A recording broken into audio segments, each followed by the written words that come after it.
Well, Chess, another great podcast. Robin, first off, telling us, look, quit trying to minimize your stress. It's part of our human condition. Instead, yeah, be a little bit more proactive. Yeah, be a little bit more sensitive about what's going on inside of us. I really liked her idea. Look, be proactive and get to know yourself. What are your triggers? Yeah. And then what's your plan? What's your go-to? She even talked about being a battle plan. When you start to feel it, what's your battle plan? What are you going to do? Are you going to go for a walk? Are you going to take a minute for her? Are you going to go get a cup of coffee?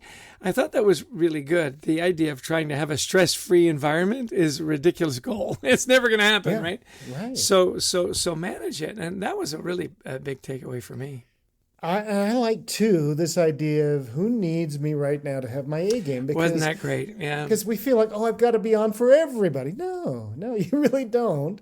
But if you're a good boss at work, you kind of know who might need you that day. If you're a good parent, you kind of know which kid might need you, or who in your family, et cetera, which friend might need you. Instead of being on for everybody, who needs my A game right now? Yeah. I thought it was wonderful the way she said, not as far away as you think, getting rid of that anxiety and that stress.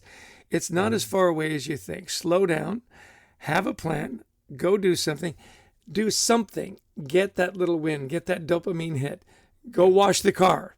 And I find this really works for me too. It's like, get to the shower, right? Get that first thing on your to-do list done and build some momentum. I thought that was just such great advice. And that idea too, when a psychologist is working with somebody who has hit rock bottom, sometimes it is that. It's shower. It's just do that simple thing. And she's right. By doing that one thing, we feel like, okay, other things may be possible. So you're exactly right. I like this idea too, when we were talking about, you asked the question about what are some of the simple strategies. Put things in your day that you like to do, whether it's, walking or taking the stairs or whatever, but build that into your identity. So you go, when people say, tell me about yourself. Well, I'm a stair walker. Yeah, I take the stairs. I see the stairs, I take the stairs. Whatever. It's built in. And I know you do that with going for walks, and I do it with, working out and stuff. We build that into our identity, and then it becomes something, of course I wouldn't miss doing this. Right. My last takeaway, and I thought it was wonderful, where she said, make the last email of the day, the last text of the day, something that'll make somebody smile. And that she's done some research and said that last email, that last thing has a bigger impact on you than you think. So end the day on a high note, end the day on a positive note, make somebody smile. I thought that was great. That was great too. Just the last bit of, she said, anxiety is worrying about the future, depression is worrying about the past. I always think it's interesting with you that you feel guilty about what you haven't done yet.